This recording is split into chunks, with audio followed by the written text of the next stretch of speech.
Hello students, இன்னைக்கு area of rectangle given conditions-ஐ use பண்ணி ஏரியா ஆஃப் ரெக்டாங்கிள் கண்டுபிடிக்கிற சம் எப்படி சால்வ் பண்ணுறதுன்னு பார்க்கலாம். ஸோ கொஸ்டின் என்ன சொல்லியிருக்காங்கன்னா length of rectangle is 27 metre longer than its breadth. இப்போ லென்த் எல்லுன்னு எடுத்துக்கிட்டோன்னா லென்த் வந்து 27 மீட்டர் லாங்கர்னா அப்போ 27 மீட்டர் ஜாஸ்தியாக இருக்குன்னு அர்த்தம். அப்போ 27 மீட்டர் லாங்கர் தென் பிரெத். இப்போ 27 மீட்டர் பிரெத்தோட ஜாஸ்தி. அப்போ 27 + b. இந்த கண்டிஷனை நம்ம வந்து ஒரு ஈக்குவேஷனாக ஃபார்ம் பண்ணிட்டோம். நெக்ஸ்ட் என்ன சொல்லியிருக்காங்கன்னா பெரிமீட்டர் ஆஃப் ரெக்டாங்கிள் வந்து 110 மீட்டர்னு சொல்லியிருக்காங்க. ஸோ பெரிமீட்டர் ஆஃப் ரெக்டாங்கிள் வந்து 110 மீட்டர். இப்போ பெரிமீட்டர் ஆஃப் ரெக்டாங்கிள் ஃபார்முலா வந்து 2 × L + b.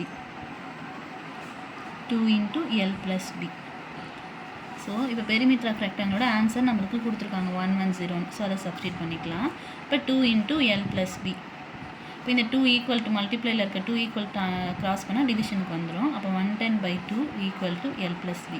ஸோ 2 டிவைட் பண்ணால் 55 = L + b. ஸோ இப்போ நம்மளுக்கு வந்து புதுசாக ஒரு ஈக்குவேஷன் கிடச்சிருக்கு. ஆல்ரெடி L = 27 + bன்னு ஒரு ஈக்குவேஷன் இருக்குது. இப்போ இந்த ஈக்குவேஷனை இதில் சப்ஸ்டியூட் பண்ணலாம். சப்ஸ்டியூட் இது செகண்ட் ஈக்குவேஷன். சப்ஸ்டியூட் 1 × 2. இப்போ L + b இருக்க இடத்துல இது சப்ஸ்டியூட் பண்ணால் L இருக்க இடத்துல 27 + bன்னு சப்ஸ்டியூட் பண்ணுறோம். அப்போ 27 + b ஆல்ரெடி இங்கே இருக்க + b = 55. 27 b + b வந்து 2b = 55. இப்போ 27 ஈக்குவல் டு கிராஸ் பண்ணி போகும்போது மைனஸாக போகும். +27 ஈக்குவல் டு கிராஸ் பண்ணி -27 போகும்.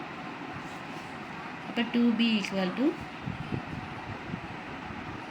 55ல் 27 போனால்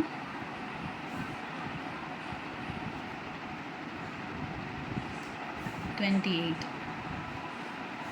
அப்போ எனக்கு b மட்டும்தான் வேணும். அப்போ 2 ஈக்குவல் டு கிராஸ் பண்ணும்போது டிவிஷனுக்கு போகும். அப்போ 28/2. அப்போ பிரெத்தோட ஆன்சர் 14 மீட்டர். யூனிட் மறக்காமல் போடணும். இப்போ நம்ம பிரெத்து கண்டுபிடிச்சாச்சு. லென்த் என்னன்றது இந்த ஈக்குவேஷன்லேயோ இல்லை ஃபஸ்ட் ஈக்குவேஷனோ இல்லை செகண்ட் ஈக்குவேஷன் எதில் வேணால் சப்ஸ்டியூட் பண்ணலாம். ஸோ நான் L = 27 + b அதில் சப்ஸ்டியூட் பண்ணுறேன். L = 27 + bயோட ஆன்சர் 14. ஸோ 27ஐயும் 14ஐயும் ஆட் பண்ணலாம். அப்போ லென்த்தோட ஆன்சர் வந்து 41 மீட்டர்.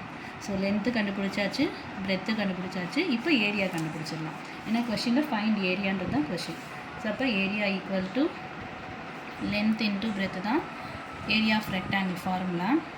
ஸோ லென்த்தோட ஆன்சர் பிரெத்தோட ஆன்சர் எழுதிட்டோம்னா மல்டிப்ளை பண்ணிட்டோன்னா ஆன்சர் வந்துடும். ஸோ 41 × 14. ஸோ 14 மல்டிப்ளை பண்ணோன்னா 574 தான் answer. So meter × meter, meter square. அப்போ ஏரியாவோட ஆன்சர் 574 மீட்டர் ஸ்கொயர். அவ்வளோதான். தேங்க்ஸ் ஃபார் வாட்சிங்.